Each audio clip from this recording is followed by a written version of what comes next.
Very honored to have you in the Striker Online podcast type interview thing that we do here. It's great fun doing these, and it's great to be chatting to you. Thanks very much for coming on board. I thought with the big match coming tomorrow, and this kind of growth in women's football with the World Cup coming up, I just thought it'd be a lovely moment to maybe have a discussion about women's football, you understand more about your history with the front foot. And I thought it'd be great to start with this 1973 team. I did come across a photograph, and I just thought it'd be nice just to mark this occasion. And I've just done a little video, and we could maybe go through in a few moments. We could go through that. Would that be okay with you?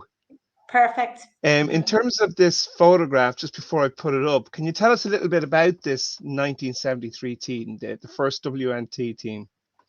Well, what's unique about this photograph as compared to maybe the following international games is this is a true representation of players from Ireland because you have them from the four corners. Wow. The manager at the time, Pat Newen, was looking or in charge of a League of Ireland, and these are the teams that players that played in that League of Ireland competition. So it is a definite true representation. It brings back a lot of memories, very good memories. I think this was the first time we saw each other because we didn't, Really? as far as I can recall, even have a training session. So if you're Wow. looking at, yeah. And you didn't even have a training session. And I'm just showing people the photograph now, and go ahead, yeah. Yeah, and the thing about this photograph, like a lot of other errors, is there's a mistaken identity of two players on the bottom row. So the first player and the last player's name should be switched around. So Catherine Rafferty is on the left bottom, and Mary O'Callaghan is on the right bottom. And what I love about this photograph is that its last sentence in the article on this photograph says, all the players paid their own expenses, which is very true. Yeah. Well, you have a fascinating it's fascinating when you do a bit of research on your career and your time. It's fascinating. And uh, before we delve into that, because I do have a lot of questions, I'd like to talk a little bit more about this photograph, and if possible, can we go through them one by one? I just did this little video here, and I thought it might lend itself. So when I press if I press play here, it'll start from the top left.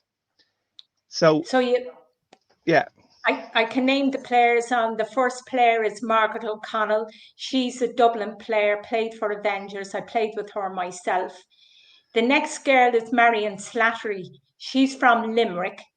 Carol Carr is from Wicklow. I also played with Carol Carr with Avengers. The goalkeeper is Anne Griffin. She's from Kilkenny. And then we have Geraldine Grace from Limerick. And the very famous Paula Gorham, who scored the 3 goals in that Welsh game. And then we have 3 goals, a hat-trick. We've Mary O'Callaghan is the first player on the right bottom, and she's from Waterford. Geraldine Malloy is from Donegal. We've the very young Mary Gavin from Limerick. And our next captain, No McHugh, she's there with her first daughter. She would have been sort of the older person and somebody that we all looked up to because she was a fierce competitor. And then myself next, and I played with Avengers, I'm Dublin, and then my very close and very good friend who got me into football, Catherine Rafferty. And she's also from Dublin. And I always thought you kind of had curly hair. You never had the curly hair. You always had straight hair. I did. I Ah, did. okay. I had curly hair because I was sick trying to wash it and dry it. So I decided, Ah, perms were all the go. It was sort of like a wash and go type of yeah. hairstyle. It was my hair in that and in previous was right down my back, but it didn't serve any purpose. I look better with the curls. And tell me something. The Avengers. What? That's a. Tell me a little bit about that team, the Avengers. I haven't come across them. I don't know much about them. What happened to them? When did they come from, and where did they go, or what happened? Well, Avengers were the result of a fallout from a team that I joined first with my best friend, Catherine Rafferty, which was civil defence, who played in the Civil Service League in Dublin. Now, if you can imagine at that time, there were three leagues in Dublin.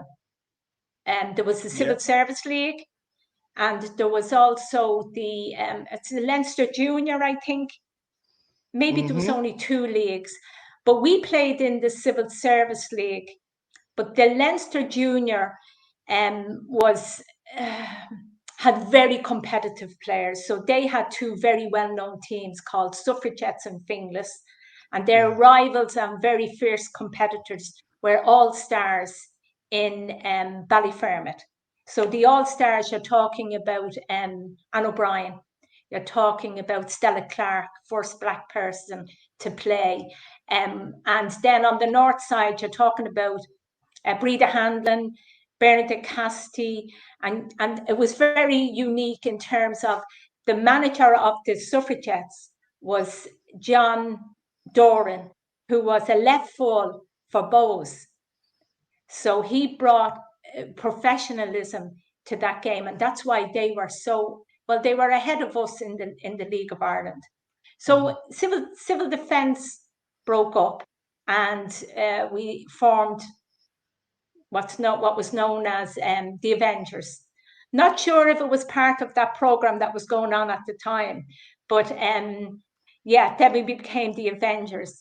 And ironically, Paula Gorham in Dundalk and Carol Carr in Wicklow joined us because we were probably the nearest team to playing in League of Ireland. So we were the closest team to them. So they joined us. And again, hopefully it was because we were of a higher standard than some of Mm-hmm. the other teams we were competing against. And these amazing names like Suffragettes and the Avengers, and is this maybe because you had to kind of do things on your own? You know, you're not hearing club names as such here, or am I missing something? Well, at the time that there was, sorry, the other league that was going on at the time was like a business house league, factory leagues, and they had they were quite well organised, and they had very good numbers of supporters coming to those. Um, yeah, you're so absolutely right. There was no interest in any men's clubs or schoolboy clubs taking on girls' sides or women's sides. So we more or less could pick our own name. And once you had a team of players and could fund your expenses to join the league, you could call yourself whatever you wanted. And who at the time, who God, and who at the time, that's what interested me. You know, you can almost feel the kind of, I don't know, a little bit of anger and frustration in their picking of these teams. I mean, Well, I would imagine the name suffragettes stands on its own, stands for what all we stood for. mhm. So that's the type of name that I would have. I actually ended up playing with them, but that's the name that says everything about our struggle. I listened to the words you use, and you've just used the word struggle, and I want to find out more about that struggle back then. Well, let's put it this way. On the international team, you paid your own expense for everything. You took time off work, you were a loss of wages. For players travelling from the country who had to travel to Dublin, it was at their own expense. Now, if you can imagine coming to Dublin to train and then going home and then getting up next day for work, whether you were injured or not. We don't kind of call it a struggle. I just use the word suffragettes because people associate suffragettes with the struggle of women. Right. But we did it because we absolutely loved it. The passion that we had It just overcame everything, anything that was an obstacle in front of us. That was the international setup. No training facilities, just nothing really. You were just named the international team and you were honoured to be playing at a higher level than your club. So when you go back to your club, I mean, some of the real big issues for us was getting pitches. And how could we have a season of a league playing football when the boys had the football, the pitches all the time? And as happens regularly, seasons are extended beyond the March, April, May. All the finals are in the AUL in May or June or whatever. So we really nearly had to locally negotiate with the council to have pitches. So our pitches would have run from around Easter up until, depending on how successful you were, probably September, October. Now, in that time, depending on the number of competitions you were successful in, you could be playing 3-4 times in league, cup, all Ireland, all these different competitions. And then we had, which I loved, and we all loved it, we had an inter-league competition called the Bracken Trophy, which is held over a weekend out in King's Hospital. So this was where the creme de la creme of league players came and competed against each other. And it was a great indication to me of how far ahead the Dublin players were, simply because everything was more accessible to us. So, for instance, if we were going down to play a team in the country, it was a local club team in our heads going down to play a county team. So in our heads, it was the best players in Cork, the best players in Limerick, not the Avengers who play in Cabra or Suffragettes who play in Finglas or All-Stars who play in Cabra. There was loads of teams. So that's in our head the way it went. The levels were unbelievable. I mean, I look across at my medals in the cabinet there, and I think I have 12 successive Bracken Trophy winner medals. That'll give you an indication. Now, when the other country teams started to form their own leagues, that was a different story. So now you could be playing against different teams. And again, they were getting more play because now they had their own leagues. So they weren't just maybe getting a 1 game a week or whatever compared to our 3 or 4. So it was complete, but we weren't, we never looked at, we just took it in our stride because we wanted to play football, I mean, we just wanted to play. And we were all the same. Every one of us were the same. Well, this is the one thing that I have noticed, and now many girls now that are getting into the sport, they're seeing more and more girls who want to play.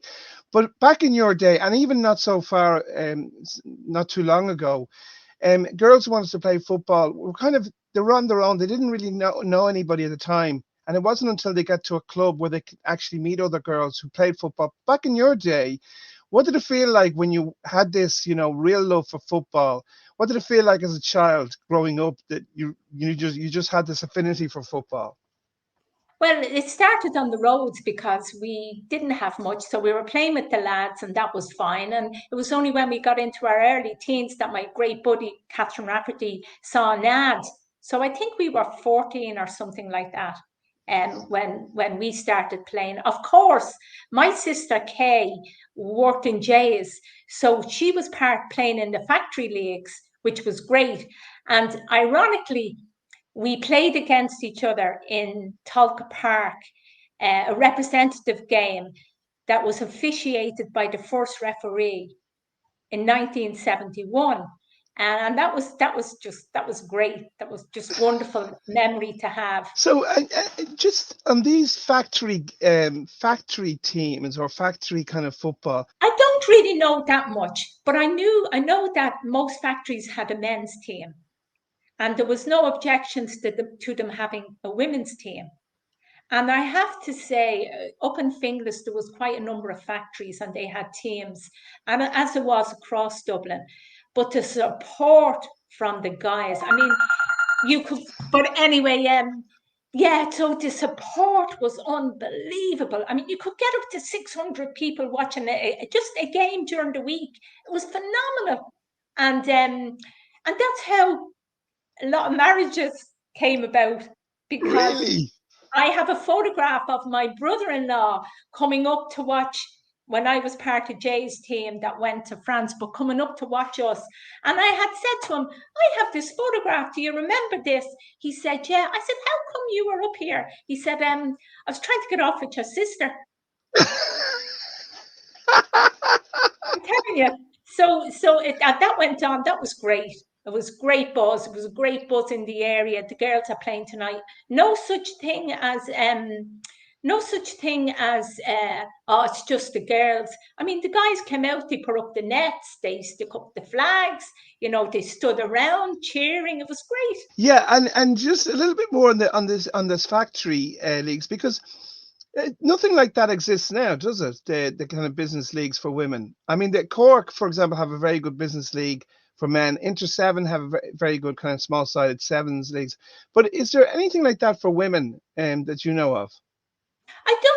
I haven't heard of, to be quite. I think Mm, it died out a bit when the numbers in factories decreased with yeah. technology. But then you see, then leagues were being formed, and then clubs were looking for players for the different teams in the different leagues. So that sort of took over from the business house for girls who wanted to play football, but there was no team in their whatever factory or business they Yeah. worked in. Yeah. Because you have to remember that Anne O'Brien and quite a few of them, but particularly Anne O'Brien and Stella Clark, they played for a factory team called Julian Vards before they joined All Stars or before they all moved to All Stars. So a lot of players would have been in factory teams initially before they moved on to club teams. And another thing you mentioned there that's quite interesting, and I just want to make sure I get it right. You seem to mention that you were playing quite a lot of matches a week. Obviously, it was summertime when you played. So, was that, can I just get an idea about, on normal, how many matches, game matches you were playing? I just funny you asked that question. What I think around the early 80s, I counted the number of games that I played that year. Now that would include League Cup, All Ireland, Bracken, various five-a-sides. I think in one year I played 72 games. Wow. Now, Yeah. just, I mean, you say five-a-sides, are you talking about just what, like a five-a-side tournament type game, something like Yeah, that?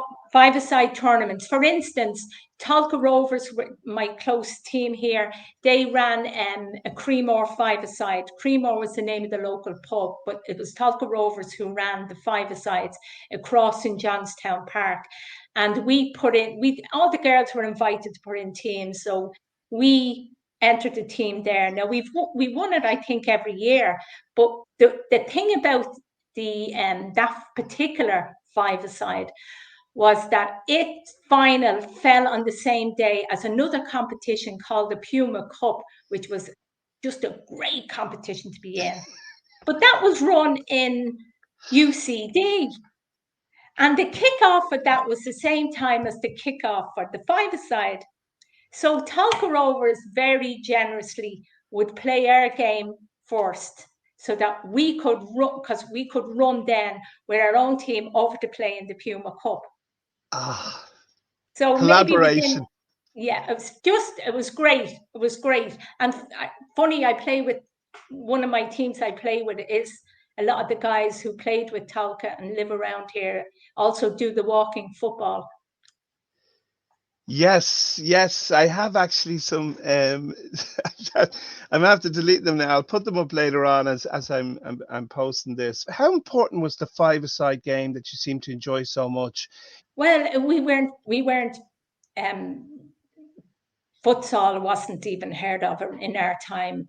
Cover not even heard of in our time. We just loved the competition, and we knew the more competition that we got, the better we could perfect our skills and our fitness and everything else.